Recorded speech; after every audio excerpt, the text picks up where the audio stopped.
Coucou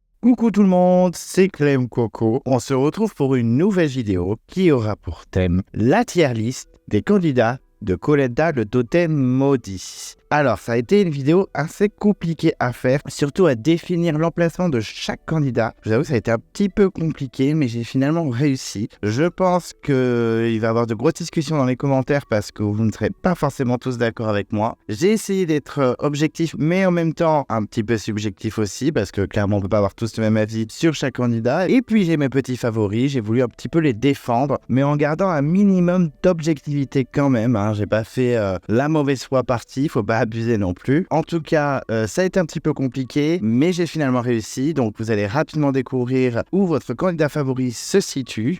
Avant de commencer cette petite tier list, je voulais quand même à nouveau vous remercier. Encore merci mille fois pour tout l'accueil que vous me réservez à chaque fois, à chaque post, que ce soit les vidéos ou même les petits posts que je fais dans la communauté avec les tournois. D'ailleurs, il y a le tournoi de votre candidat préféré all-time de tout Koh Lanta qui a déjà commencé. J'espère que vous êtes nombreux à voter et continuez de le faire. Parlez-en à vos amis aussi qui aiment bien Koh Lanta. Ils peuvent très bien venir sur ma chaîne, s'abonner rapidement comme ça au passage et aussi voter pour le tournoi. En tout cas, si vous ne voulez pas louper les prochaines vidéos de Clem Coco, on n'hésite pas à s'abonner à la chaîne. On déclenche la cloche de notification pour ne louper aucune vidéo. Et si vous aimez la vidéo, n'hésitez pas à mettre un pouce bleu, ça fait toujours plaisir. Et Clem Coco est sur Instagram, donc vous pouvez me suivre sur les réseaux sociaux. Vraiment, ça me toucherait. Et donc, c'est parti pour la tier list de Koh Lanta, le totem maudit, avec un casting plutôt sympa. Objectivement, il y a quasiment personne qui est une erreur de casting, à part un, mais je garde un petit peu la surprise. Enfin, si vous avez écouté ma review de la semaine dernière du bilan de Koh Lanta, le totem maudit, vous savez à peu près de qui je parle. Je pense qu'on est tous d'accord sur ce candidat. On sait déjà dans quelle catégorie il va finir, on va pas se mentir. Mais en tout cas, voilà, c'était un très bon casting, très peu d'erreurs. Franchement, il était très varié, il y avait de tout, il y avait à boire et à manger. Il y avait vraiment toutes les personnalités possibles pour plaire à chaque spectateur. En tout cas, moi, j'ai été ravi de ce casting. Je trouve que c'est une des forces de l'édition et c'était vraiment un plaisir de tous les découvrir. Il y en a certains que j'aimerais rapidement revoir dans un All-Star. Donc, on rappelle rapidement les catégories. Si vous avez déjà vu des tier lists de Clem Coco, vous les connaissez déjà, mais je les rappelle quand même. Donc, on a la meilleure catégorie qui est crème de la crème. Il y a très peu de candidats qui y arrivent. Souvent par édition, on en a 1 à 3 maximum, peut-être 4, c'est pas encore arrivé, mais souvent on en a 1 à 3 maximum. Je crois que pour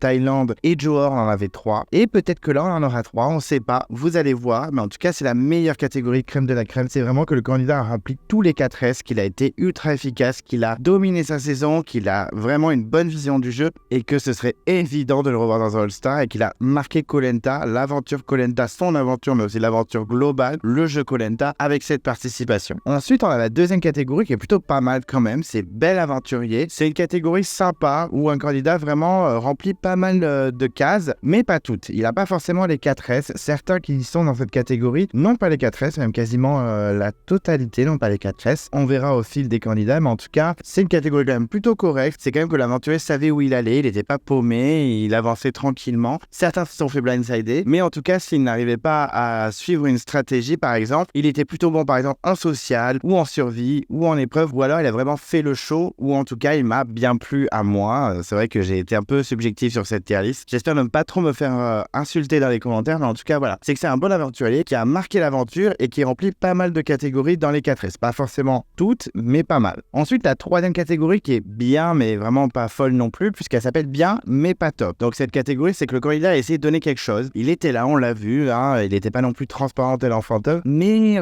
voilà, il n'a pas tout donné, ou alors il a été beaucoup coupé au montage malheureusement. C'est vrai qu'on en a beaucoup parlé, ce montage qui défavorise certains candidats, mais c'est que voilà, il n'a pas tout donné. Est-ce qu'il mériterait vraiment un All-Star ?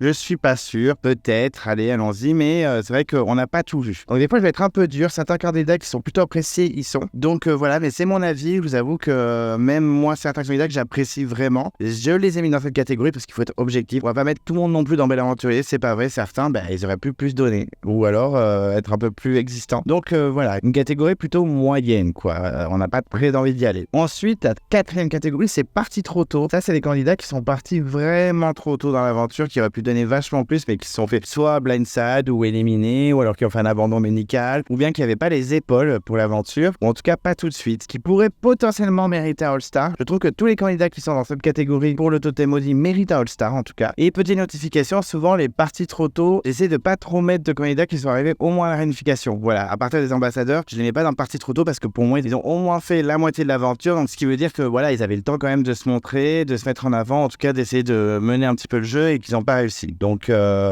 tous les candidats qui sont après la réunification, voilà, ils ne méritent pas d'être dans cette catégorie parce qu'ils ont eu quand même plus de temps que les autres qui sont partis très très vite. Et la dernière catégorie, il ne faut surtout pas être, c'est la catégorie mais donc là c'est vraiment la catégorie franchement le spectateur et même moi et tout le monde on s'en moque un peu de ce candidat, vraiment il n'a pas marqué du tout. C'est arrivé que dans certaines saisons des tier lists que j'ai faites, certains candidats qui se sont retrouvés super loin sont quand même arrivés dans cette catégorie, donc c'est pas très bon signe. Par exemple j'avais mis Alain de Thaïlande, bon je m'étais fait un peu houspiller par pas mal d'entre vous, je peux comprendre, j'avais été un peu dur avec le pauvre Alain mais il m'avait tellement saoulé, il m'avait pas du tout intéressé de base, donc c'est vrai que j'avais été un peu dur avec lui. Là j'ai essayé d'être moins dur, je me suis dit bon on va pas être non plus sans pitié, mais je pense que les candidats qui sont dans cette catégorie, vous serez à peu près tous d'accord avec moi. Et donc c'est parti, on va découvrir enfin la tier list des candidats de Koh Lanta, le Totem Maudit. Et donc, comme d'habitude, on va faire de façon chronologique du premier sortant jusqu'au gagnant. Et on va commencer donc avec la pauvre Lily, la petite chef d'entreprise de 40 ans, qui n'avait pas trop demandé grand-chose à la base. Donc j'ai appris qu'elle s'appelait en fait Céline. Et comme il y avait déjà une autre Céline, ils l'ont appelée Lily. Comme ils avaient déjà fait avec Lo et Laurent, ou Lolo et Laurence, ou alors Nico et Nicolas. Enfin, il y en a plein d'autres comme ça, mais en tout cas... Quand il y a deux personnes du même prénom, ils mettent un petit surnom. Voilà. On se souvient de GG par exemple. Dans Survivor, ils mettent juste la première lettre du nom de famille. On a par exemple Laura B et Laura M, ou Kelly B et Kelly P, parce qu'ils l'appellent Kelly Purple. Bon, enfin bref. Mais on rajoute un petit truc à leur prénom. Là, non, c'est petit surnom. Donc c'est Lily, alias Céline, qui a eu malheureusement très rapidement le bracelet maudit à cause de sa défaite à l'épreuve du puzzle. Surtout qu'elle n'avait pas été dernière. C'est juste que ça a été la dernière des femmes. Il y avait eu 2-3 garçons encore qui traînaient un peu la patte. Yannick, il me semble qu'il y avait aussi Franck et peut-être Maxime, non, je sais plus. Si vous savez, n'hésitez pas à le dire, j'ai pas vérifié l'épisode, j'ai pas fait mon travail, c'est pas Pierre Clem Coco. Bon, en tout cas, elle était clairement pas la dernière de tous les candidats, mais elle était 4e dernière ou 5e dernière, je ne sais plus. Mais elle a eu malheureusement le bracelet maudit et ça lui a clairement coûté sa place, puisque dans le premier épisode, son équipe est arrivée dernière à l'épreuve d'immunité, ce qui lui a valu d'avoir un conseil de suite sur le banc de sable devant Denis, sans discuter ni rien, pas de complot, pas de stratégie, rien du tout. Et la pauvre Lily, vu qu'elle avait bracelet, tout le monde a voté contre elle très rapidement, mais vraiment tout le monde. Alors que si il y avait eu au moins un petit peu de discussion, le temps d'arriver sur le camp, de faire des petites stratégies avant le conseil le soir, peut-être qu'elle aurait pu sauver sa place, parce qu'effectivement, on a vu quelques plans où elle discutait avec pas mal de garçons, dont François ou par exemple Jean-Philippe. Et c'est vrai qu'on avait l'impression qu'elle s'entendait bien avec eux, surtout qu'elle avait l'air un peu douée en survie, elle avait l'air intéressante, donc elle aurait pu peut-être sauver sa place. Et tout le monde aurait sûrement voté Pauline, par exemple, qui semblait la plus faible dans l'équipe. On avait Franck aussi qui était faible, mais à ce moment-là, on s'en doutait pas trop. En tout cas, elle aurait pu sauver sa place. Je pense que le fait que la production ait fait un conseil tout de suite avec cette malédiction, etc., ça a un peu précipité sa chute. Clairement, ce bracelet et ce conseil tout de suite, ça l'a pas aidé. Donc la pauvre Lily qui a fait 2 jours d'aventure, j'ai pas voulu être trop méchant avec elle parce que je pense qu'elle a un petit potentiel. Elle peut être intéressante, donc je l'ai mis dans la catégorie partie trop tôt. Il me semble que c'est la première fois dans toutes mes tier lists, alors j'en ai pas fait 1000, j'en ai fait 3 ou 4, je sais plus. Il me semble que j'ai fait Vietnam, Malaisie, Johor et la légende, donc c'est ma 5e tier list. En tout cas, voilà, c'est la première fois de toutes mes tier lists que je mets le premier candidat dans une autre catégorie que mais. Donc là, je me dis, elle a un petit potentiel, elle est partie trop tôt, la pauvre. Donc clairement, cette catégorie lui correspond très bien. Ensuite, on aborde la 2e éliminée dans le même épisode. Le premier épisode, c'était Céline. Donc on a eu 2 Céline éliminées en l'espace d'un épisode. Et c'est donc Céline, l'infirmière de 41 ans, qui était chef de l'équipe Violette. Elle avait été choisie par Alexandra et Jean-Philippe pour être la 3e chef. Au début, ça l'avait un petit peu vexée en mode « Mais pourquoi vous me faites ça ?» gna, gna, gna, gna. Puis finalement, elle avait pris ce rôle un petit peu à cœur. Elle gueulait un peu sur tout le monde. Je me souviens de sa scène sur le camp en mode « Si on n'a pas l'eau, on est mort si on n'a pas l'eau !» Je me rappelle, ça m'avait fait beaucoup rire. C'est l'un d'entre vous dans les commentaires qui m'a rappelé ça. J'avais complètement oublié alors qu'à l'époque ça m'avait fait trop rigoler. Il y en a beaucoup qui la comparent à Cathy Tuche du film Les Tuches. Alors je vous avoue que j'avais pas vu la ressemblance. C'est vrai que sur les réseaux sociaux il y en a beaucoup qui ont fait la comparaison. Bon, la pauvre Isabelle Nanty, je préfère Isabelle Nanty à Céline, désolé Céline. En tout cas voilà, elle avait pris quand même pas mal de place dans l'épisode pour une première éliminée. Elle s'était pas mal imposée, elle avait tenté une petite stratégie avec ses tas un faux collier pour essayer de duper Stéphanie et Matteo. Bon, ça a clairement marché pour Seta parce qu'elle a gardé son faux collier jusqu'à la réunification. Pour elle, ça n'a pas trop fonctionné. Et c'est vrai que Céline...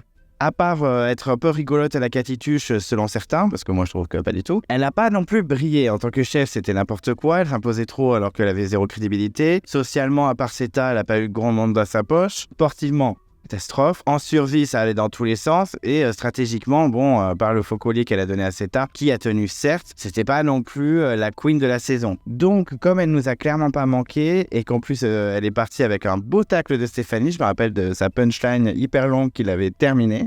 La pauvre Céline, j'ai été un peu dur, mais je l'ai mise dans la catégorie mais parce que clairement, qui c'est qui aimerait la revoir dans Koh-Lanta? Faut pas déconner. Elle était bien rigolote le temps d'un épisode. Si elle avait tenu au moins jusqu'à la réunification, je pense qu'on se serait foutu une balle parce qu'il faut pas abuser. Enfin, on en a eu plein des candidates comme ça dans certaines saisons qui ont tenu un peu trop longtemps. Style Virginie dans Ranger en pâte ou même Laetitia dans Les Armes Secrètes. Stop quoi. Au bout d'un moment, les candidates comme ça, c'est rigolo 2 épisodes et puis au bout d'un moment, rentre chez toi quoi. Donc content qu'elle soit partie assez vite. Et malheureusement, Céline, tu mérites ces catégories parce que je peux pas te mettre plus haut. Vraiment désolé Céline. Et j'espère bien sûr ne jamais te revoir dans Koh-Lanta. Ensuite, on va parler de Franck. Donc Franck était dans l'équipe des Verts, donc deuxième Vert éliminé. Mais cette fois, c'était pas par rapport à un conseil, c'était un abandon. Donc j'étais un peu déçu et un peu, c'est vraiment faible, j'étais clairement déçu. Surtout que c'était le doyen et vous le savez, moi j'ai toujours un petit peu d'affection pour les doyens. Style Fabrice par exemple dans Les 4 Terres que j'avais beaucoup aimé, même s'il faisait pas grand chose.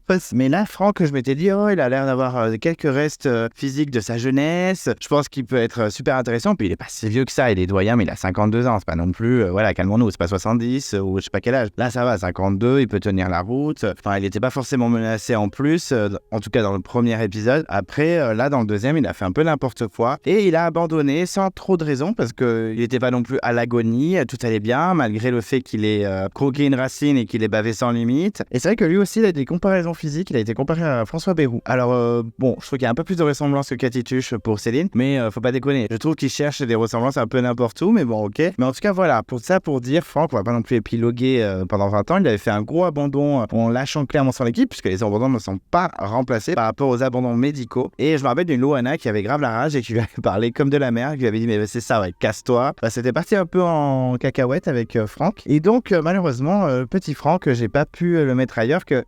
Mais... Désolé Franck, mais tu mérites bien cette catégorie. Je pense qu'on est tous unanimes. Il y a très peu de personnes qui vont dire le contraire. Franck était clairement inutile, surtout une grosse déception. Donc clairement, Franck, désolé, mais tu vas dans la plus basse catégorie. Ensuite, Matteo, le petit danseur parisien de 20 ans, tout jeune, tout frais, et justement tout frais. C'est vrai que même si je l'adorais, ça a été mon coup de cœur au niveau des portraits. Je me suis dit, il peut aller super loin, il est tout choupi, attachant, il peut avoir un petit social sympa. En plus, sportivement, vu qu'il est danseur professionnel, voilà, la danse, c'est quand même un sport assez soutenu, assez physique. Donc, je m'étais dit, il peut vraiment aller très loin et en individuel, il peut tout casser, quoi, en équilibre, en statique. Même, par exemple, le parcours du combattant, il peut se faufiler. Enfin, ça peut le faire, hein, j'y croyais vraiment. Et c'est vrai que, il m'a pas mal déçu quand même. Pas sur ses performances, parce que sur les épreuves, il était plutôt bon. Je me souviens de l'épreuve avec les corps sur le grand triangle avec Bastien où ils avaient pas mal tenu. Même en social, je pense qu'il pouvait gagner des points, mais il n'avait clairement pas les épaules. Voilà, niveau mental, il n'était pas au point. Je pense qu'il était un peu trop jeune. Il avait peut-être pas encore la maturité pour un jeu comme Koh-Lanta. C'est dommage parce que vraiment, il avait l'air hyper intéressant. Moi, je trouve que c'est un petit peu un gâchis, le petit Matteo. En plus, j'ai vu qu'il était ultra populaire auprès du public. Je veux dire, à l'espace de 2 épisodes, comment il a réussi à être aussi populaire? Bon, après, moi, je plonge dedans parce que c'était l'un de mes favoris très rapidement. Il a parlé aussi du fait qu'il y avait pas mal de pression sur le camp, surtout au niveau des épreuves. Et par exemple, Yannick lui mettait pas mal la pression, que ça a joué aussi sur son mental. Bon, ok. Est-ce que c'est vrai, est-ce que c'est pas vrai? On n'était pas sur le camp. Mais en tout cas, voilà, il avait un peu expliqué pourquoi il était aussi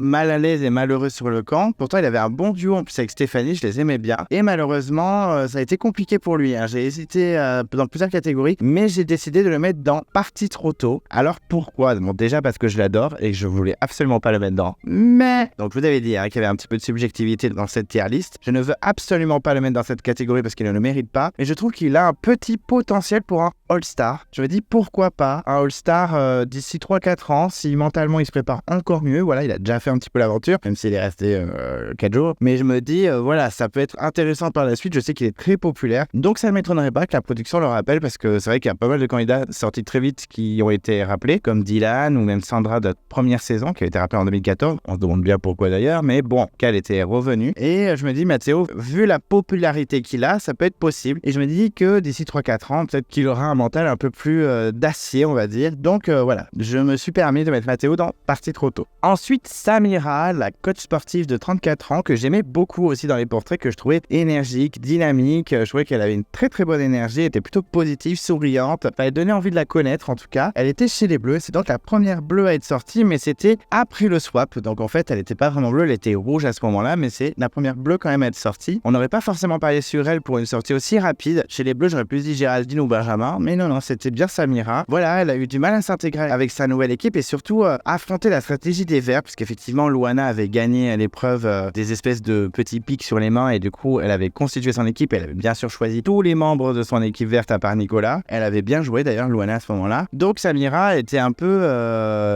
dos au mur avec Fouzi, Géraldine et Maxime et tout était entre les mains de Jean-Charles. Elle a essayé une petite stratégie en s'accaparant Pauline, en essayant d'avoir la voix de Pauline. Bien sûr, François a tout vu. François, le petit perfide qui surveille tout, n'est pas bête. C'est pas un nourrisson de 3 semaines, hein. Il est pas fou non plus. François, il l'a vu et donc ça s'est retourné contre elle. Donc malheureusement, même si c'est un petit peu un gâchis parce que j'aurais aimé qu'elle aille beaucoup plus loin, c'est un peu de sa faute. Voilà, elle a mal joué la stratégie, elle a pas été assez discrète. Elle est allée voir une verte alors qu'il fallait justement caresser dans le sens du poil Jean-Charles afin qu'il fasse sa balance, même si Jean-Charles avait été un petit peu menacé par François d'ailleurs en disant ouais, si tu votes contre Pauline, elle va te filer le bracelet, je te dis direct. Ok. Mais Jean-Charles avait quand même suivi les verts et du coup, Samira, bye bye. Tu peux retourner chez toi malheureusement et c'est vraiment dommage parce que moi je l'aimais beaucoup. Donc c'est pour cela, je sais que certains d'entre vous vont pas être d'accord, mais je l'ai mis dans partie trop tôt parce que vraiment, je trouve qu'elle avait un petit potentiel. Elle aurait pu vraiment créer la surprise. En individuel, elle aurait pu vraiment percer. Je me dis qu'il y a certaines épreuves où elle aurait pu briller et créer la surprise. Donc voilà, je sais que certains d'entre vous n'ont pas forcément apprécié Samira et trouvent que bon, elle a fait n'importe quoi, elle s'est tiré une balle dans le pied. Je suis pas forcément en désaccord avec vous sur ce point-là, mais en tout cas, moi j'ai beaucoup aimé sa personnalité et je trouve que c'est un petit gâchis et j'aurais bien aimé la voir un peu plus loin. Ensuite, on va parler de Benjamin. Benjamin, le comptable pseudo-stratège de la saison. On avait un portrait de gros stratège en mode je vais retourner le game, je regarde déjà la pointure des gens pour savoir s'ils vont tenir sur les poteaux, gna gna gna. Et c'est vrai que pas mal d'entre vous m'ont dit ouais non, c'est un pétard mouillé, c'est un fake, ça va être une catastrophe, gna gna gna. Et moi j'y ai cru un petit peu. Mon petit côté naïf, oui, Clem Coco peut être naïf sur Koh Lanta, ça lui arrive. Et je me suis dit mais non, ça peut être une grosse surprise, même si bon, on avait été un peu manipulé dans certaines saisons sur certains portraits comme Vincent aux armes secrètes, le gros stratège, et qui finalement, bon, certes il a fait le coup, j'ai viré Chanis, mais dans le long terme, c'était pas forcément la meilleure des décisions. En tout cas, j'y croyais un petit peu, j'étais naïf. Même les premiers épisodes, je les trouvais plutôt convaincants. On sentait que voilà, il pouvait retourner le game chez les jaunes et potentiellement se retourner contre l'alliance de Maxime, Fouzi, Colin et Alexandra, qu'il avait envie un petit peu de retourner le game, de se rapprocher des gens un petit peu au bottom, style Géraldine, Samira ou alors Olga, et sortir un gros candidat. Et puis finalement, non, il n'a pas fait grand-chose chez les Bleus. Voilà, il était un petit peu là pour être là. Il avait fait une belle performance sur une épreuve, certes. Il s'était un peu donné en survie pour faire le feu. Et le swap, ça a été un peu fatal. C'est vrai que même s'il avait fait une belle performance en équipe, voilà, son nom est très rapidement sorti dans la bouche des candidats pour le sortir. Et il a rien tenté de ouf. Il s'est un peu acharné sur Alexandra. Alors que s'il s'était allié aux anciens Bleus, c'est-à-dire Colin, Olga et Alexandra, ils avaient 4 voix. Et ils pouvaient potentiellement casser toutes les alliances possibles et retourner le game, mais ils l'ont pas fait. Même Alexandra, qui a fait une interview après son élimination, a dit j'aurais dû garder Benjamin à mes côtés et faire une alliance d'anciens bleus pour casser voilà, les verts, les violets, tout ça, enfin bref. Et ils l'ont pas fait. Ce qui est dommage. Et donc pour moi, Benjamin, je n'ai pas pu me retenir, surtout que j'avais énormément d'espoir pour lui. Je l'ai mis dans la catégorie mais je sais que c'est violent. Mais ça a été vraiment un pétard mouillé, c'est vraiment l'expression qui lui va, je suis désolé. Je m'attendais vraiment à un petit peu plus de stratégie, un peu plus de jeu. On sentait qu'au début il pouvait tenter des choses, mais finalement il a rien fait du tout. Même quand il se sentait en danger, il a rien fait. Donc vraiment très déçu. Et puis au niveau social, je pense qu'il n'était pas ouf, parce que même Olga a préféré voter contre lui que Stéphanie. Alors que Stéphanie est une violette, et qu'en plus socialement Stéphanie c'était très compliqué. Donc voilà, très surprenant quand même qu'Olga change son vote pour Benjamin et non pour Stéphanie. Parce qu'il me semble qu'elle avait voté quelqu'un d'autre, style CETA, je crois. Et elle avait changé son vote, elle avait préféré voter Benjamin que Stéphanie quand il y a eu l'égalité. Et on sent vraiment que Benjamin avait un social très compliqué. Après, c'est vrai qu'elle était proche de Stéphanie parce qu'elle l'avait consolée quand elle avait perdu ses chaussures. Mais en tout cas, voilà, on sent qu'en plus, socialement, Benjamin, c'était pas la folie. Donc voilà, il mérite cette catégorie. Désolé Benjamin, mais je pouvais pas te mettre ailleurs que là-dedans. Ensuite, Jean-Philippe, l'artisan peintre de 36 ans que j'apprécie beaucoup. C'était mon guilty pleasure de début d'aventure. Je le trouvais vraiment sympa, rigolo. Je sais qu'il était pas très apprécié passer sur les réseaux sociaux parce qu'il se l'a pété un peu. C'est vrai que son portrait, c'est Monsieur Coq.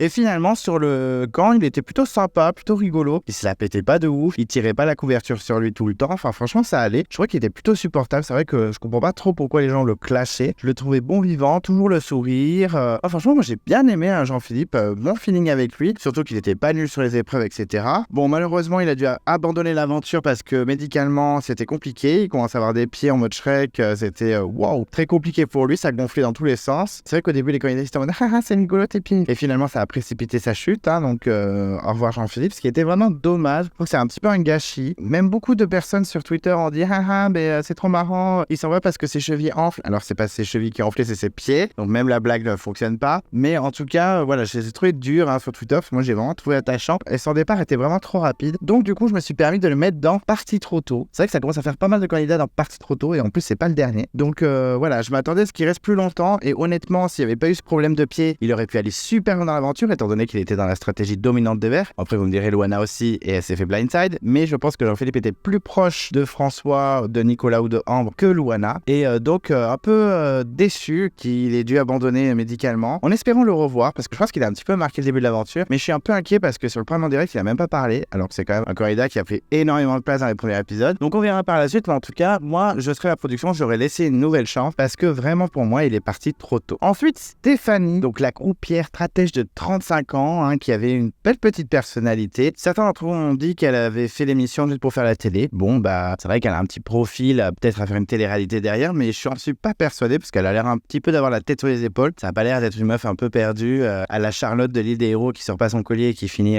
dans la Villa des Cœurs Brisés. Ou une Inès, bon, clairement, qui a le profil d'une candidate qui a fini dans les Marseillais ou les Anges. Donc, je trouve que c'est un peu dur de dire ça. Je pense qu'elle était vraiment là pour l'aventure Koh Lanta. Voilà, elle est croupière, elle aime bien le bluff. Je pense que ça l'a intéressé d'être dans cette aventure. Et honnêtement, je trouve qu'elle a beaucoup donné. Certes, elle avait le profil d'une meuf un peu, bon, inutile, qui va sortir rapidement. Même moi, je me rappelle dans les portraits, j'avais pas du tout apprécié. J'avais un peu clashé. Et là, honnêtement, elle m'a vraiment surpris dès le premier épisode. Déjà, elle avait terminé Céline. Donc, clairement, j'ai fait OK, je pense qu'il faut pas la faire chier. Et en plus, c'est vrai, elle s'était donnée en survie. Elle a fait 2 fois le feu, il me semble. En plus, elle a coupé ses cheveux pour ça. Faut y aller, là. Et puis surtout, dans les épreuves, on l'a pas trop vue. Donc, on sait pas trop ce qu'elle vaut. Ce qui est dommage parce qu'elle a été la meilleure amie de la boule noire pendant toute l'aventure. Mais c'est surtout en stratégie où elle se donnait à mort et qu'elle avait plein d'idées intéressantes, comme casser le trio bleu, c'est-à-dire Olga, Colin et Alexandra. Personne ne l'a suivi. Donc finalement, elle s'est faite éliminer. Donc c'était vraiment dommage que les gens se débarrassent d'elle. Je me rappelle qu'elle avait été vachement clashée par Nicolas. Donc j'étais vraiment déçu qu'elle sorte et que personne l'écoute. Elle arrête pas de dire mais il faut casser les couleurs en fait. Pourquoi vous faites rien en fait? Et c'est vrai que personne l'a suivi, ce qui est dommage. Et ça a continué puisqu'après l'abandon de Jean-Philippe, elle est revenue mais dans l'équipe des Rouges. Et là aussi, elle voulait casser l'Alliance Verte. Elle s'était approchée, il me semble, des ex-bleus. Et même Pauline lui balançait tout parce que Pauline c'est appro pour tout balancer, clairement, on va pas se mentir. Et c'est vrai que voilà, on pouvait croire qu'elle retournerait l'équipe des Rouges. Et non, personne ne l'a suivi encore. Et puis ça a dégagé Stéphanie. Bon, certains anciens bleus, ils ont bien fait puisqu'ils se sont retrouvés dans le carré final. Je pense à Géraldine. Ou même Fouzi qui aurait pu avoir un autre avenir s'il n'avait pas été éliminé sur l'épreuve. En tout cas, voilà, je suis très déçu que personne ne l'ait suivi. Et moi, j'aimerais bien la revoir dans All Star, honnêtement, parce qu'en plus, elle a marqué un petit peu ce début d'aventure. Même cette grosse moitié d'aventure, puisqu'elle est restée quand même quelques jours juste avant la réunification. Et donc, je l'ai mise dans la catégorie partie trop tôt, elle aussi. C'est vrai que ça commence à faire beaucoup. Il n'y a que 2 cases qui sont remplies pour l'instant. Mais en tout cas, voilà, elle méritait de rester plus longtemps. C'était l'une des seules à ce moment-là qui avait vraiment une ligne stratégique dans sa tête. Il y avait François et Ambre, mais on les voyait un peu moins. Et c'est vrai que là, j'ai pas compris pourquoi personne n'a voulu la suivre, parce que c'est bien de vouloir des gens hyper forts dans les épreuves, mais déjà, vu qu'elle tirait tout le temps la boule noire, elle ne pouvait pas faire des épreuves. Donc déjà, non. Le seul moment où elle a tiré la boule blanche, c'était contre Benjamin. Bon, finalement, ça a été bien pour elle. Mais voilà, je me dis, c'est dommage. Honnêtement, j'aimerais bien la revoir. Donc, écoute, Stéphanie partie trop tôt. On espère bientôt te revoir. Ensuite, Alexandra, donc la directrice d'un groupe de médias de Martinique. Et c'est vrai que moi, elle m'a très vite agacé. Même dans les portraits, je dis c'est mort, elle va me saouler, elle va faire sa petite chef, elle prend trop de place. On sent qu'elle n'est pas forcément ultra à l'aise en plus avec tout le monde. Donc voilà, je me suis dit, même si elle va exister un petit peu, je me suis dit, elle va quand même exister un petit peu dans les épisodes, mais elle va fatiguer et elle va sortir. Alors elle est sortie avant la réunification, donc je ne sais pas si c'est parce qu'elle a agacé, je ne pense pas forcément. Mais c'est vrai qu'elle est sortie assez rapidement finalement. Ça se joue entre elle et Seta. Il y a eu l'histoire de boule blanche, boule noire avec le coup de bluff de Seta. J'ai beaucoup aimé le. Et pourquoi t'as pas sorti ton collier? je suis joueuse. Putain, c'était tellement la base. Pourtant, je sais que beaucoup d'entre vous, c'est en mode ah, Ceta sans faux collier, ça dure trop longtemps, c'est trop chiant. Mais j'avoue que ce passage, j'étais en mode trop perfide, Ceta. Mais on parlera de Ceta bientôt. En tout cas, Alexandra était partie sur ce conseil un petit peu surprise. Elle s'y attendait pas, et puis surtout qu'elle n'avait pas été trop stratège. Elle avait voté, il me semble, un truc un peu perdu. Alors que si elle, Colin et Olga avaient voté Yannick, vu qu'il avait 2 bracelets, Yannick sortait. Ils l'ont pas fait. Je sais pas pourquoi ils n'ont pas fait ça. Pas très stratégique ces 3-là, et on verra à la suite que Olga et Colin, non, ne sont pas stratégiques non plus et qu'ils ont vite viré parce qu'ils avaient aucune vision du jeu. Mais en tout cas, voilà, je trouve qu'Alexandra est partie un peu trop vite, même si je ne l'appréciais pas énormément. Et donc, je la mets, et ce sera la dernière, je vous jure, je la mets dans la catégorie partie trop tôt. Mais c'est la dernière, je vous promets que c'est la dernière à être dans cette catégorie. Après, tous les autres, c'est dans d'autres catégories. Mais en tout cas, voilà, je trouve qu'elle aurait pu être intéressante en réunification, en individuel, elle aurait pu être sympa. C'est pas la plus grosse stratégie de la Terre et elle n'a pas un social de malade, mais je trouve que c'est un petit gâchis. Je m'attendais pas à ce qu'elle sorte aussi vite non plus. Je me suis dit, elle va au moins aller à la réunification. Elle me fait penser un peu à Delphine de l'île des héros, en moins hystérique et en moins vénère, mais un petit peu. Si elle revenait, je serais pas surpris. Je serais pas forcément content, mais je serais pas surpris. Mais là, vu qu'elle est sortie avant la réunification, ça se jouait de peu, mais je me suis permis de la mettre dans partie trop tôt. J'aurais bien aimé voir ce qu'elle donnait en individuel et j'ai pas pu, donc c'est un peu dommage. Et écoute, Alexandra, peut-être à bientôt, je ne sais pas. Ensuite, donc, on parle de tous les candidats qui sont arrivés à la réunification. Ils n'étaient pas tous dans le jury final parce qu'effectivement, la première éliminée aux ambassadeurs, qui est Ceta, n'a pas été au jury final, ce qui était un peu surprenant. Et finalement, on a vu que c'était une finale à 3, ça n'a pas empêché une égalité, clairement. Mais en tout cas, c'est pour ça que Ceta n'a pas fait partie du jury final. Et effectivement, nous allons parler donc de Ceta, la graphiste de 35 ans, qui a été éliminée aux ambassadeurs par Colin et Luana, mais surtout par Colin quand même, et qui a été très connue pour son faux collier. Effectivement, ce faux collier est né dans le premier épisode avec Céline, comme je vous disais juste avant, et elle l'a fait traîner, même quand elle a swappé d'équipe, puisque à un moment, c'était l'équipe des violets qui avait gagné le confort, il me semble, et ils avaient eu un bonus. Ils pouvaient switcher un candidat de leur équipe avec un candidat de l'équipe des verts, il me semble, je pense que c'était un délire comme ça. Et Ceta s'était proposé très rapidement, en essayant de se protéger un maximum, parce qu'elle savait que s'il y avait un conseil chez les violets, c'est elle qui sortait, alors que chez les verts, bon, il y avait un peu plus de chances qu'elle reste. De toute façon, dans tous les cas, elle avait rien à perdre, elle a bien fait, j'aurais fait pas avec elle. Et ils avaient switché avec Ambre, ils avaient choisi Ambre, qui était quand même une bonne candidate, ils avaient bien fait, j'aurais pris elle ou Luana ou un des garçons style François. Mais en tout cas, voilà, elle avait changé d'équipe et même dans cette équipe, elle s'était plutôt bien intégrée parce qu'elle avait trouvé pas mal de canne à sucre et de manioc pour son équipe en 3 secondes. Donc c'est vrai qu'elle a été respectée très rapidement. Elle était très proche de Nicolas par exemple. Et sur les épreuves, elle n'était pas non plus dégueulasse. C'était pas la meilleure comme la production a voulu le montrer. Mais en tout cas, elle n'était pas nulle non plus. Donc le seul endroit où elle pêchait un peu, c'était le social. C'est vrai que à part Benjamin, Céline et un petit peu Nicolas et un peu Bastien aussi quand même qui l'a protégée à certains conseils. Voilà, elle n'a pas non plus un social incroyable. C'est bien entendu aussi avec Stéphanie vers la fin, mais c'était pas non plus la reine de la sociabilité. Elle était proche aussi de Yannick, c'est vrai que ça commence à faire beaucoup de bruit dans le site, mais voilà, elle était proche d'eux, mais c'était pas non plus des coups de cœur, comme par exemple Ambre Géraldine ou Luana Maxime, même si Luana Maxime, on n'a rien vu à la caméra. Mais en tout cas, voilà, elle avait pas un social qui fracassait tout. C'est un peu son talon d'Achille dans l'aventure, son social, mais j'ai décidé quand même de la mettre dans Bel Aventurier. C'est vrai que c'est un peu haut, j'ai un peu hésité à la mettre dans bien mais pas top, parce que c'est vrai que à part ce faux collier, bon, elle a pas fait grand chose non plus, mais je suis assez d'accord avec elle quand elle dit à un moment, je sais pas pourquoi ils veulent m'éliminer, je suis bonne en épreuve, je trouve du manioc et de la canne à sucre, je sais pas, ils veulent me sortir, je comprends pas. Et c'est vrai que c'est le social, tout simplement, je pense que les gens préféraient d'autres gens à toi, c'est pour ça qu'ils voulaient te sortir. Et puis il y a cette histoire de faux collier qui faisait peur à tout le monde parce que tout le monde était persuadé que t'avais un collier, et donc je l'ai mis quand même dans Belle Aventure parce que déjà je l'aime beaucoup, donc là c'est complètement de la subjectivité, et surtout parce que je trouve qu'elle a quand même bien joué, elle a quand même tenu la moitié de la saison avec un faux collier. Certains avaient 2 colliers et sont sortis comme des bleus, je ne cite pas du tout Tewa, Charlotte à l'île des héros, et beaucoup de candidats également dans Survivor se font sortir avec des Immunity Idols. En tout cas, voilà, je trouve que c'est quand même une très bonne aventurière. J'aimerais bien la revoir, je pense que le public aussi aimerait bien la revoir parce qu'elle est plutôt populaire. La preuve, le tournoi que j'ai organisé sur les candidats de Totem Maudit, elle était dans le trio final. Alors je pense que le hasard a bien fait les choses pour elle puisqu'elle est tombée sur des candidats où ça allait, c'était pas non plus de gros duels. Même si Yannick c'était un peu serré, elle a quand même bien fracassé Mathéo et elle a réussi à se hisser jusqu'en finale. Donc bravo, ouais, donc je pense qu'elle est quand même plutôt populaire. Je pense que beaucoup de gens aimeraient bien la revoir. En tout cas, c'est mon cas. Ensuite, Colin. Donc Colin qui est un candidat que je n'ai pas du tout apprécié. Malgré son profil de bon aventurier de base, j'ai trouvé qu'il a été surcoté en début d'aventure, même la moitié de l'aventure jusqu'à la réunification en fait. Tout on le glorifiait un petit peu, comme quoi il était super sympa, rigolo pendant les épreuves. Et c'est vrai qu'il avait un super beau montage au début, Collard. Je me suis même dit, mais c'est un potentiel gagnant en fait. J'ai beaucoup parlé de Bastien et Nicolas au début, et Collard est vite arrivé après dans mes petits papiers. Bon, après ça a été Olga et finalement je me suis planté et ça n'a pas du tout été Olga la gagnante. Mais en tout cas, c'est vrai que Collard était quand même en bonne position pour remporter la saison vu son montage. Et finalement, bon, arrivé aux ambassadeurs, il a un peu fait son kéké des plages, son coq, en mode ouais, moi jusqu'à la boule, il y a quoi en fait. Et finalement, aux ambassadeurs, il a été insupportable. Il a fait des scènes dans tous les sens. Il a fait trop le show, mais bon, en fait, il s'est lié au sort de Luana en 3 secondes. Alors que Luana, elle avait les coronesses pour aller jusqu'à la boule. Elle était prête à se sacrifier pour des candidats dont elle avait un petit peu rien à faire aussi. Et finalement, voilà, Collard a retourné sa veste. Il n'est pas allé à la boule noire. Il a éliminé Seta, donc qui est une de mes candidates préférées. Donc j'étais en mode ok, super. Et après, il a eu un comportement assez agaçant. Donc déjà, il s'est fait blindside. Donc bon, ça c'était rigolo, mais c'est vrai que ça prouve pas que c'est un aventurier de ouf déjà. Et après, dans le jury final, il a été imbuvable. Il a clashé à peu près tout le monde, des candidats auxquels il n'arrive même pas à la cheville, style François ou Ambre. Donc il m'a un petit peu dérangé. Et au jury final, j'avais un petit peu envie de le fracasser parce qu'il était ingérable. Même François l'a terminé, c'était tellement jouissif. Je vous avoue que je l'ai vu avec sa petite tête Colin en mode je fais petit show, petit cahier du collège, du lycée là. Et François l'a terminé en 3 secondes, très calmement, posément, sans crier. Bravo François. Et même sur le plateau, il n'arrivait même pas à s'exprimer. Donc honnêtement, Colin, je trouve qu'il n'y a pas grand chose à en tirer. J'ai pas été grave perfide parce que j'étais à 2 doigts de le mettre dans.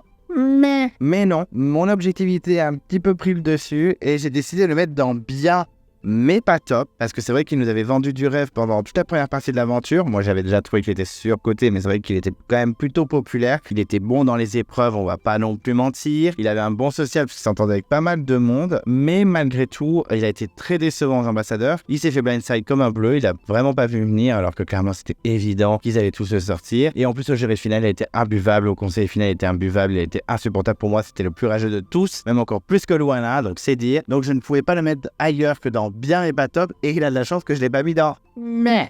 Ensuite, Pauline qui a été massacrée au montage, complètement déchiquetée, elle a été complètement transparente pendant pas mal de temps. Peut-être pas autant que Géraldine, parce que c'est vrai que Géraldine, au bout des épisodes, on était en mode mais qui est cette dame? Alors que Pauline, bon, on l'a un petit peu vu, on a même vu Pauline Lafouine dans l'épisode de son élimination. Mais c'est vrai que bon, par rapport à certains candidats, elle a beaucoup été mise de côté, surtout qu'elle n'était pas forcément ultra forte dans les épreuves, donc elle n'était pas non plus mise en avant. Dans son portrait, en plus, elle disait mais j'ai arrêté le karting même si j'étais championne de France et d'Europe parce que mon frère il était plus prometteur, donc maintenant je m'occupe de tout ce qui est communication de sa carrière. Alors déjà tu passes dans l'ombre de ton frère et t'assumes devant des millions de spectateurs, et en plus tu dis que clairement t'es son esclave et que tu fais sa com. Bon, pas non plus le plus beau des portraits, donc déjà ça me donnait pas très envie de la découvrir. Et au fil du jeu, c'est vrai que le peu qu'on la voyait c'était pas très intéressant. En plus, quand je l'appelle Pauline Lafouine, elle a tendance à pas mal balancer. En plus, je me rappelle qu'elle s'était confiée auprès de Stéphanie avant l'élimination de Stéphanie, elle s'était confiée auprès de Yannick, elle s'est confiée auprès du jury final où elle avait complètement discrédité Nicolas, enfin en tout cas la couverture de Nicolas. Donc avec son discours,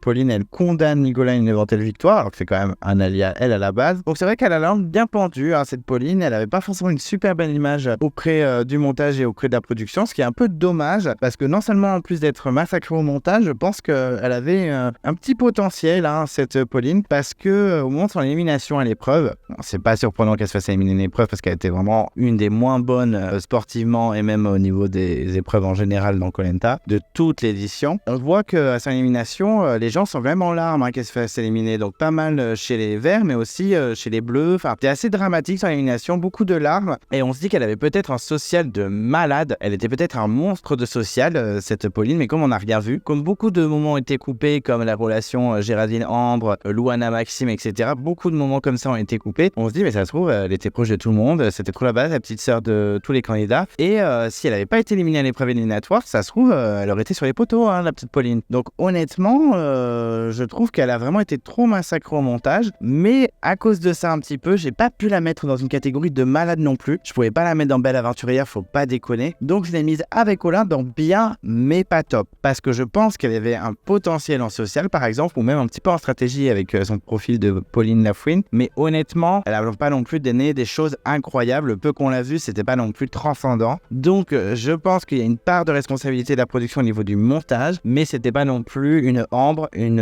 Olga ou une Luana. Faut pas non plus se mentir. Donc, tu restes avec Colin dans bien, mais pas top. Ensuite, nous allons évoquer Yannick. Donc, Yannick, un candidat où ça a été un dent de scie.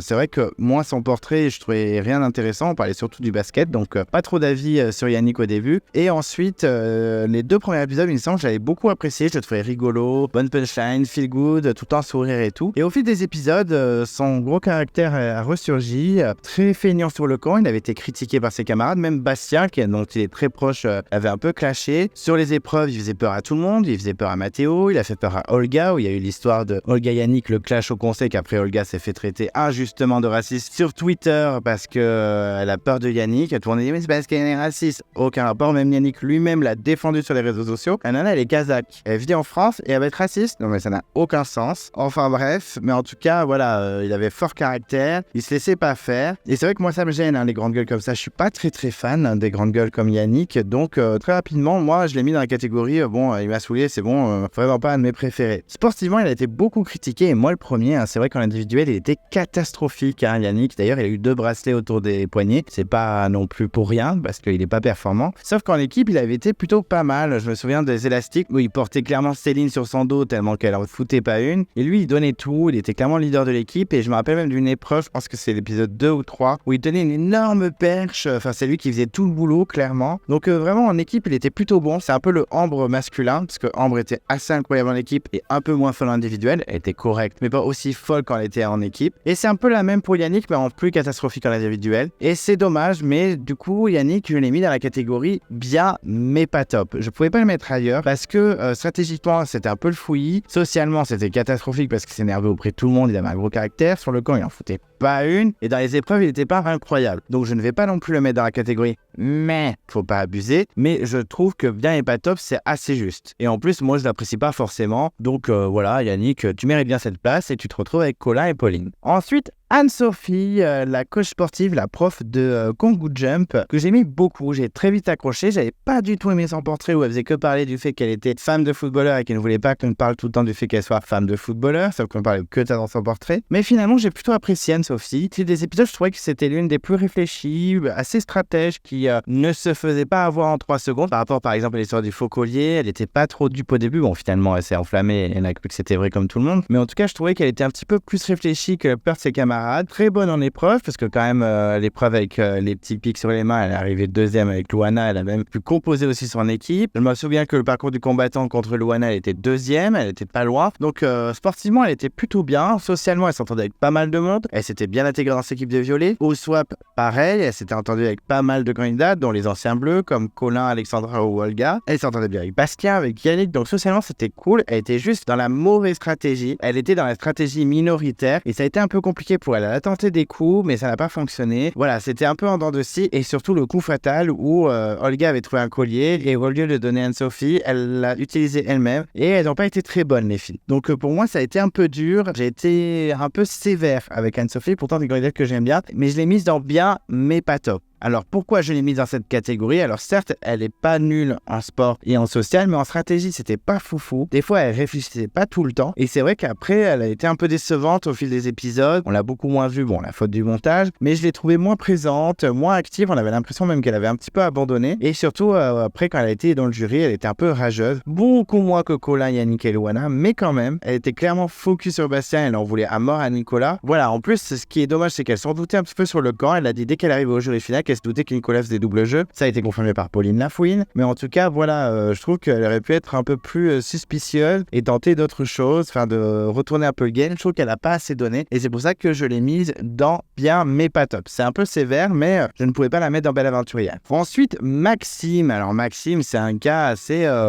houleux. Moi, c'est un candidat où toutes les émotions sont passées en moi à propos de lui. Et c'est vrai qu'au début, je l'ai vraiment apprécié. Pourtant, j'avais pas du tout aimé son portrait. Je le trouvais lourd, parisien. parisien, sportif, vraiment pas intéressant. Mais par contre, dès les 2 premiers épisodes, j'ai trouvé super souriant, super bonne énergie. Bon, dans les épreuves, je me rappelle que l'élastique, il avait tout donné. Enfin, vraiment une pièce maîtresse de son équipe des Bleus. Et le swap, ça a été un peu fatal pour lui parce qu'il s'est retrouvé avec pas mal de verts qu'il n'appréciait pas trop, style Ambre et Luana. Enfin, Luana, c'est ce qu'on croyait, mais au niveau du montage, ils nous ont fait croire qu'ils étaient ennemis alors que c'est clairement un binôme ultra important dans l'aventure où on n'a absolument rien vu. Même Luana a dit que c'était sa plus belle rencontre de l'aventure alors qu'à chaque fois qu'on les a vus ensemble, ils se clashaient. Mais bon, ça, c'est un autre débat. Mais en tout cas, on sentait qu'il n'était pas forcément bien intégré et que s'il y avait un conseil, il était potentiellement en danger. Donc, en stratégie, c'était pas foufou et surtout que le montage montrait que des aspects négatifs de sa personnalité qui saoulait tout le monde, clairement, qu'il en faisait 3 tonnes, qu'il était lourd, on voyait tout le temps Ambre en train de souffler, lever les yeux, qu'il était insistant au niveau de la bouffe, que même quand ils avaient gagné, je sais plus quoi à manger, je crois que c'est l'épisode où tout le monde mangeait de la viande et c'était coupé en 2, insupportable cet épisode, où il en faisait des caisses, il mettait une chemise pour être bien en mode dimanche en famille, que ça avait saoulé tout le monde. Donc clairement, il avait un montage dégueulasse, on savait très bien que Maxime n'allait jamais gagner l'aventure, et rapidement, la réunification, il est devenu de plus en plus intéressant. Stratégiquement 0, parce que même quand on lui a proposé une stratégie, je me rappelle que c'est Bastien, il n'a pas suivi, il est allé voir Ambre et compagnie, il a tout balancé, sauf que eux-mêmes ne croyaient pas Maxime. Enfin bref, stratégiquement c'était un peu le fouillis. Mais au niveau du show, au niveau de la caméra, au niveau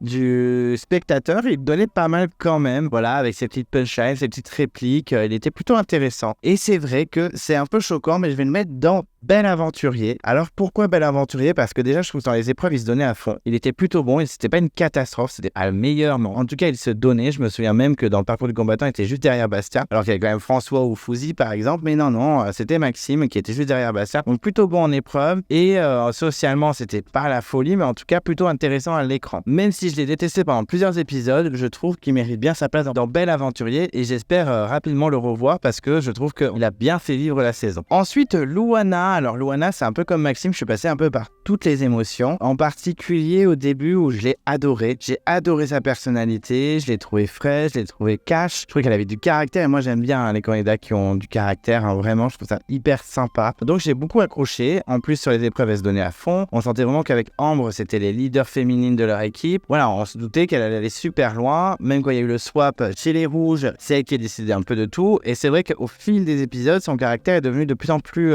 encombrant un petit peu pour son équipe. On la voyait de plus en plus gueuler. Et donc, c'est vrai que à ce moment-là, je me suis dit, mais en fait, elle a un fort caractère, certes, mais des fois, il faudrait qu'elle se détende un peu. Après, maintenant que je suis un peu plus assidu dans Koh-Lanta depuis quelques années, je fais vraiment attention au montage parce qu'ils nous montrent que ce que eux veulent nous montrer. Hein. On sait très bien qu'il y a certains moments, ils soulignent un caractère d'un candidat alors que c'est pas forcément toute sa personnalité. Mais en tout cas, voilà, je me méfie un peu. Par contre, sur les épreuves, elle était assez incroyable. On l'a souvent comparée à Jade. Et c'est vrai que si elle était restée plus longtemps, elle aurait sûrement battu peut-être les records de François, je ne sais pas, parce que François a le record avec 6 victoires, il me semble, ce qui compte la victoire des tirs à l'arc dans ces 6 victoires. Mais en tout cas, elle aurait été un potentiel adversaire pour François s'ils étaient restés tous les deux jusqu'à la fin de l'aventure. Et c'est vrai que dans l'épisode où elle se fait éliminer, voilà, elle est assez insupportable, elle est ingérable, elle va dans tous les sens, on voit qu'elle est en panique et qu'elle fait n'importe quoi. Donc du coup, à ce moment-là, je dis non mais calme-toi, Luana, c'est bon, arrête d'en faire 3 tonnes, tu vas te faire sortir. Et effectivement, elle s'est fait blindside avec Maxime, et à ce moment-là, elle est devenue imbuvable. Et dans le jury, c'était la reine des aigris avec Colin, vraiment insupportable. Même au jury final, elle était relou. Et en plus, avec Maxime, d'ailleurs, j'en ai pas parlé quand je parlais de Maxime, ces deux rageux, entre guillemets, ont voté Géraldine au lieu de François ou Bastien. J'étais un peu surpris, hein, j'avoue qu'ils votent Géraldine tous les deux. Si ça avait été Fouzi, ça m'aurait moins surpris, même si je savais que Fouzi était très proche de François. Mais là, voilà, je vais pas te dire pourquoi ils ont voté pour Géraldine, ça faisait vraiment les rageux de base. Bon, vous me direz, Olga aussi a voté Géraldine, ce qui est très surprenant, parce qu'elle disait en arrivant au jury final, la base, c'est Bastien. Est-ce qu'elle aussi c'était une rageuse? Je sais pas, parce qu'elle avait pas l'air. Mais en tout cas, voilà, j'avais pas trop compris leur vote. Et Luana m'avait pas mal déçu. Mais quand même, j'ai été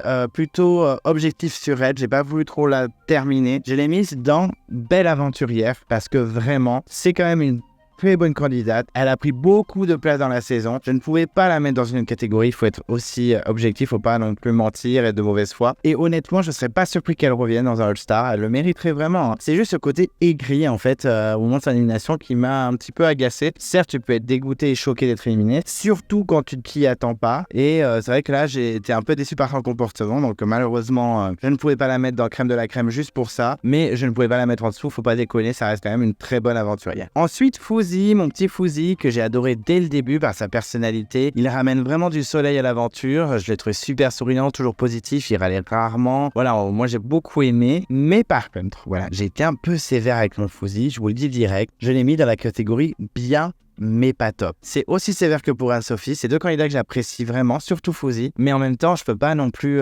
mentir et les mettre dans Belle Aventurier. Enfin, on est où là? Fouzi, très bon socialement. Il a été apprécié de pas mal de candidats, vraiment. Ambre, François ou même Géraldine. Il avait de bons alliés, mais stratégiquement, il a fait le mouton. Alors certes, ça pouvait l'amener jusqu'au carré final. On remercie quand même l'abandon médical de Jean-Philippe, l'élimination de Pauline à l'épreuve éliminatoire, le blindside de Maxime et Loana. Je pense que ça a aidé. Bon, c'est son social qui l'a sauvé pour le blindside de Maxime et Loana. Mais en tout cas, dans la stratégie, il y a pas mal de grosses cartouches qui ont sauté, ce qui lui a permis de monter les échelons dans l'alliance ex-vert / ex-rouge. C'est ça qui lui a permis d'aller aussi loin, et Géraldine, c'est un peu pareil. Mais à part ça, on n'a pas vu grand-chose sur la survie. Déjà, la survie, on n'a quasiment rien vu la saison. On a vu quasiment personne pêcher. C'était pas non plus fou la survie cette année, mais surtout, dans les épreuves, il était nulle part, quoi. Il était vraiment pas fou.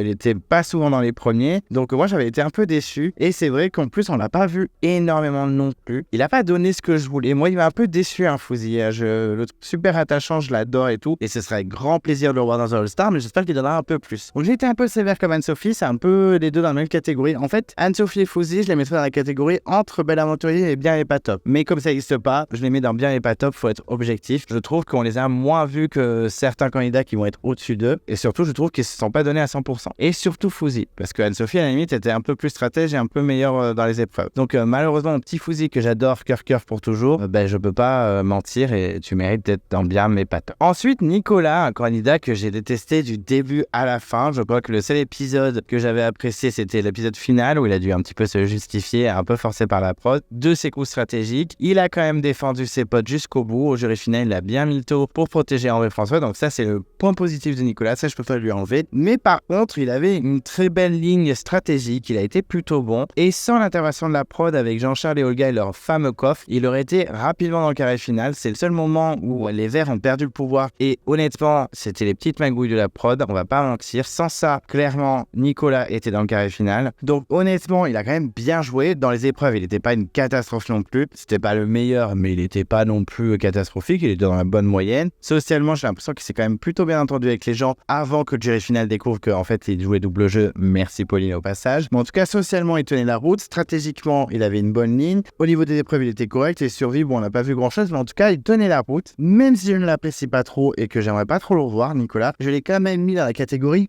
Bel Aventurier. Parce que vraiment, qu'on l'aime ou qu'on l'aime pas, il remplissait quand même pas mal de catégories dans les 4S. Il a protégé ses copains.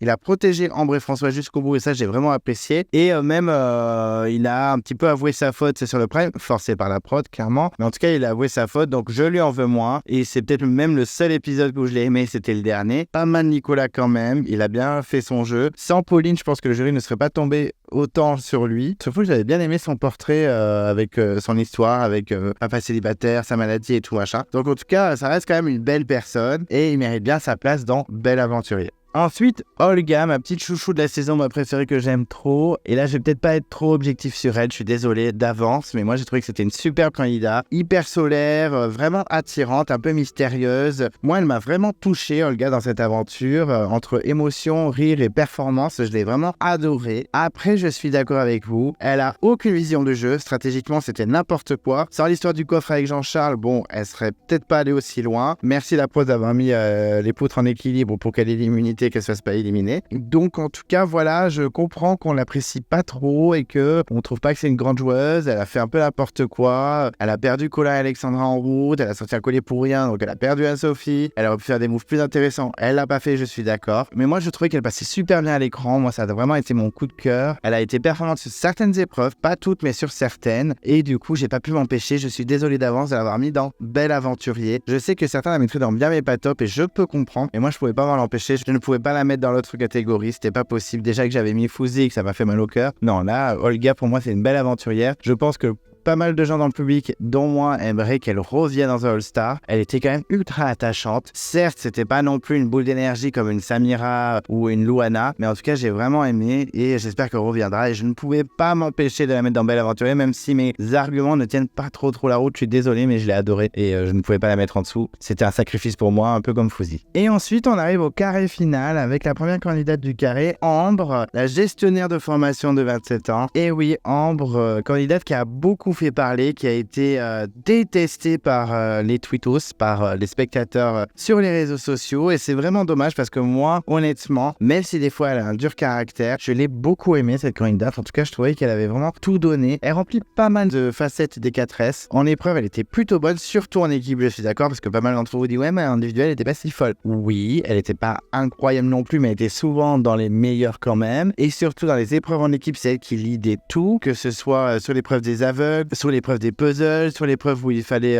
ranger dans l'ordre les espèces de grands rideaux. Enfin, en tout cas, elle était ultra efficace en équipe. Même François le disait, toute son équipe la soutenait et j'étais d'accord avec eux. Clairement, elle lidait son équipe sur les épreuves. En survie, bon, on n'a pas vu grand-chose en survie, mais en tout cas, voilà, elle n'était pas non plus zéro. Elle avait même pêché un poisson, ce qui avait un peu froissé l'ego de François, le mâle alpha. Et socialement, elle s'entendait avec pas mal de monde. Elle avait été choisie par pas mal de garçons pour les binômes. On se souvient que Fouzi, Bastien, François, enfin quasiment tout le monde avait voulu être avec Ambre. Elle était même un petit peu mal à l'aise à ce moment-là. Stratégiquement, elle était un peu l'associée de François, c'est elle qui menait tout. Elle a pris des risques en sortant Maxime et Louana pour protéger Géraldine et Fouzi. Enfin bref, elle remplit quand même pas mal les 4S. C'est pas parfait. Clairement, elle n'a pas non plus 100% dans les 4S, mais quand même, elle remplit pas mal de catégories. Et pour moi, c'était évident qu'elle aille dans la catégorie Belle Aventurier. Je n'ai pas voulu la mettre dans le crème de la crème, c'est vraiment, ça se joue pas loin, parce que des fois, quand même, socialement et au niveau épreuve, elle était un petit peu en dessous de certains candidats. Donc, je me suis permis de la mettre dans Belle Aventurière. C'était déjà une très bonne case, donc j'espère que vous n'allez pas trop vous plaindre, les fans d'Ambre. Je sais que vous n'êtes pas nombreux, donc j'espère que vous ne serez pas trop froissés, mais en tout cas, c'est quand même une candidate que j'ai beaucoup aimée, qu'on ne reverra pas apparemment parce qu'elle a été traumatisée par son aventure, que ce soit physiquement et psychologiquement, ce que je peux totalement comprendre parce qu'en plus elle s'est fait détruire sur les réseaux sociaux, même que Yannick, qui n'est pas du tout un allié de son aventure, l'a soutenue en disant que mais c'est pas du tout ça, le montage ça a été vraiment catastrophique pour elle. Donc en tout cas voilà, je l'ai mise en belle catégorie parce qu'elle le mérite clairement et elle frôle la catégorie crème de la crème, mais objectivement, elle n'a pas non plus à 100% les 4S. Ensuite, Jean-Charles, le outsider de l'aventure. C'est vrai que, voilà, on l'avait pas vu venir, le Jean-Charles. Pourtant, dans son portrait, je le trouvais super sympa, rigolo et tout. Je me suis dit, ça va être le chouchou du public. Et ça a pris du temps quand même pour que ce soit le chouchou du public. Bon, ça l'a été un petit peu vers la fin, puisque même dans mon tournoi de votre candidat préféré de la saison, c'est lui qui a gagné devant François et Seta. Mais en tout cas, ça a mis du temps, parce qu'au début, voilà, il était nul en épreuve, il se faisait tacler par tout le monde. Après, il a été complètement transparent. Il a fait beaucoup le mouton dans la stratégie avec les verts. Quand il s'est rendu compte qu'il était dans le bottom, bon, ben, il a essayé de faire ce qu'il pouvait. Et comme de par hasard, la production est intervenue avec un coffre pour sauver Olga et Jean-Charles. Et à ce moment-là, ça y est, Jean-Charles s'est réveillé. Stratégiquement, il a commencé à ouvrir les yeux, à faire des petits coups. Il a sauvé Géraldine et il a sorti Nicolas. Donc, merci la prod pour ce gros arrangement. Et ensuite, sur les épreuves, il a commencé à briller. Il a pété un câble. Il nous gagne l'orientation devant tout le monde. En 36 minutes, il est dans le top 10 des records. Et il arrive deuxième sur les poteaux avec Géraldine, les deux outsiders qu'on n'attendait pas. Effectivement, sur la fin, il s'est beaucoup réveillé. Alors, je trouve que c'est quand même un candidat ultra attachant. Il a été fantôme un petit peu, je suis d'accord, sur les épreuves catastrophe. Mais socialement et en survie, il était quand même plutôt correct. Et stratégiquement, l'histoire du coffre qui était manigancé par la prod, on est d'accord, l'a quand même un petit peu réveillé. On avait une phrase de François qui dit « Mais je vous l'avais dit, le fusil va tous le niquer ». Et effectivement, à ce moment-là, il s'est un peu réveillé. Et donc, je me suis permis, même s'il frôlait la catégorie en dessous, de le mettre dans Bel Aventurier parce que ça fait toujours plaisir de le voir. Il est attachant, il est souriant, il s'est réveillé un peu trop tard, mais il s'est réveillé quand même, il a brillé dans les épreuves finales. Donc voilà, je ne pouvais pas le mettre dans bien mais pas top. J'ai hésité, je vous le dis, parce que j'ai beaucoup hésité sur pas mal de candidats. Mais là, j'ai hésité, je me dis non, quand même, Jean-Charles, en plus, il est ultra populaire, même moi, je l'ai beaucoup apprécié. Il n'y a aucun moment où j'ai détesté. Le seul moment où vraiment j'ai fait, mais c'est une blague, c'est quand il a préféré voter Samira que Pauline, juste après le swap. top. Mais voilà, je peux pas non plus être en rigueur à fond, donc je me suis permis de mettre dans la catégorie bel aventurier. Ensuite, on passe à Géraldine, la gagnante improbable des poteaux. Alors, je l'ai appelée Casper pendant au moins une dizaine d'épisodes. C'est vrai qu'elle était complètement transparente et du coup, on avait du mal à s'attacher à cette pauvre Géraldine. Voilà, la petite doyenne, la doyenne de 47 ans. C'est pas non plus un âge incroyable pour une doyenne, mais en tout cas, voilà, c'était la doyenne. Et c'est vrai qu'on l'attendait pas d'aller aussi loin pour moi. C'était clairement une target, un joker, un fusible, tout ce que vous voulez. Dès que les verts se retrouvent entre eux, Géraldine, bisous, bisous. Bon, elle a eu un peu de chance parce que c'est vrai qu'il y a eu l'abandon médical de Philippe, l'élimination sur épreuve de Pauline, l'élimination sur épreuve de Fouzi, parce que je pense qu'au niveau de la hiérarchie de la stratégie, Fouzi était juste devant Géraldine. Mais en tout cas, voilà, elle a quand même réussi à aller dans le carré final, à nous surprendre, à trouver en deuxième le poignard à l'orientation, à gagner les poteaux et à avoir quand même 3 voix du jury final. Bon, 3 voix un peu perdues, Louana, Maxime Lérageux et Olga improbable. Mais en tout cas, voilà, quand même une belle aventure. On a vu à peu près 10% de son aventure à l'écran, mais elle nous a un petit peu surpris. Après, j'ai trouvé que socialement, c'était un monstre. Un peu à la Pauline, elle a réussi à se sauver dans pas mal de moments, même quand le binôme Maxime et Louana ont été blindside. C'est grâce au social de Fouzi et de Géraldine qui se sont bien entendus avec Ambre et François, qui choisissaient un peu qui sortaient tout le temps. Et après, j'ai trouvé que, bon, sur les épreuves, c'était un peu de catastrophe, à part les 2 dernières où elle a un peu excellé. En survie, je sais pas si on a vu grand-chose, même si elle a pas mal aidé sur les radeaux. Je me rappelle des épreuves des radeaux, elle avait pas mal aidé. Et stratégiquement, elle a fait le mouton. Et si Jean-Charles n'avait pas réagi en mode, mais il va falloir voter Nicolas parce que sinon c'est toi qui sors. Elle n'a pas fait grand chose non plus. Donc même si elle est attachante, tout ce que vous voulez, la petite GG, je l'aime beaucoup, voilà, trop sympa, y a pas de souci. J'aimerais pas spécialement la revoir dans All Star, honnêtement, je pense pas que ce serait intéressant. Et donc malheureusement pour la pauvre petite Géraldine, je l'ai mise dans bien mais pas top. Certes, elle a fait un beau parcours, elle a prouvé à ses enfants Maxime et Clément que voilà, elle pouvait se donner à fond et que une maman peut réussir à aller super loin dans l'aventure, c'est top. Mais honnêtement, faut pas déconner, enfin des candidates comme Louana, Ambre, même Anne-Sophie, Seta ou Olga, c'était quand même au-dessus d'elle, enfin faut pas déconner non plus. Même Alexandra, je trouve qu'elle a plus dominé la saison qu'elle. Donc en tout cas voilà, Géraldine c'est un peu dur, comme Enso et Fouzi, mais je t'ai mis dans bien mais pas top. Ensuite on passe à Bastien, l'un des 2 gagnants de cette aventure, puisque oui, effectivement, il y a eu 2 gagnants, et bien sûr que ça m'a agacé, mais en tout cas, voilà, il y a eu 2 gagnants, et le premier gagnant, c'est donc Bastien. Bastien, voilà, j'ai toujours eu du mal avec lui du début à la fin. Très rapidement, je me suis dit, ça va être un potentiel gagnant, et finalement, il a été un peu fantomatique pendant pas mal d'épisodes. Moi, je m'étais dit, en fait, non, peut-être pas. Et après, vers la fin, on commençait à vraiment le voir. En plus, on a vu qu'il s'est rapproché énormément des Verts quand il voyait que toute son équipe d'Exogen était en train de se dissoudre. Ça paraît coupé au montage, donc on ne sait pas pourquoi la prod a voulu tout couper au montage, parce qu'on voit vraiment qu'il se rapproche de François, Ambre et compagnie, mais on ne voit pas de discussion ni rien. Est-ce qu'ils se sont arrangés? Est-ce que la prod a voulu couper tout ça pour lisser son montage et ne pas le faire passer pour un gros stratégique? Voilà, après il y a des stratégiques aussi qui sont appréciées. Je me rappelle de Cindy, la guerre des chefs, certes elle avait des haters, mais il y avait énormément de gens qui l'appréciaient. Maud et Cyril aussi a été stratèges malgré eux, ils étaient ultra appréciés. Enfin, on peut aussi apprécier les stratèges. Je sais très bien que le Patrick, il est super apprécié aussi, donc je comprends pas pourquoi ça a été autant lissé, en tout cas caché par la production, parce qu'il s'est vraiment rapproché des ex-verts. Sur les épreuves, il était assez incroyable. Socialement, je pense qu'il était du coup super bon, parce qu'il venait quand même de l'équipe minoritaire et il a réussi à grappiller des places. Et je pense que même s'il gagnait pas des épreuves, il aurait pu aller très très loin. Il n'était pas forcément en danger. Je pense qu'il a même quasiment jamais été menacé, Bastien, alors que c'était une menace sur les épreuves et même pour le jury final, pour les votes du jury final. Mais non, jamais menacé. Donc très bon social, très bon en épreuve. Stratégiquement, au début, on a l'impression qu'il était complètement paumé. Il était complètement perdu. Il faisait même des courses par Alexandra sur le sable, tellement qu'il était paumé. Mais on a l'impression qu'au fil des épisodes, il a réussi un peu à prendre de la bouteille et à préparer un peu ses stratégies, ses positions. Effectivement, il s'est rapproché de l'Alliance dominante. Il a protégé Jean-Charles quand il disait « Ouais, mais je m'en fous, je veux sauver Géraldine en temps pour le carré. » Mais il me dit « On s'en fout, Géraldine. On a rien à foutre de toi, voter contre toi. » On sentait qu'il était un peu plus dans le jeu à ce moment-là. En survie, je pense qu'il n'était pas dégueulasse. On n'a pas vu grand-chose en survie, donc forcément, on ne peut pas trop les juger sur la survie. Mais en tout cas, voilà, il remplit quand même pas mal de catégories, peut-être pas toutes. Et c'est pour ça que malgré sa victoire à égalité, en plus, donc ça enlève un petit peu de sa saveur, je l'ai quand même mis dans Bel Aventurier. Il frôlait même pas pour moi crème de la crème. pour moi, Ambre est au-dessus de lui au niveau aventure. Donc, je me suis permis de le mettre dans cette catégorie. Je pouvais pas le mettre non plus en dessous, faut pas déconner, mais en tout cas, c'était un bon aventurier, mais pas trop de charisme, je trouve, pas attachant, trop lisse, et il y a quand même bien 5-6 épisodes fantomatiques où on l'a quasiment pas vu, quoi. Donc, bon candidat, mais pas forcément bon gagnant. Donc, je ne pouvais pas le mettre plus haut que Bel Aventurier. C'est déjà pas mal parce qu'on l'a tellement peu vu à une période que...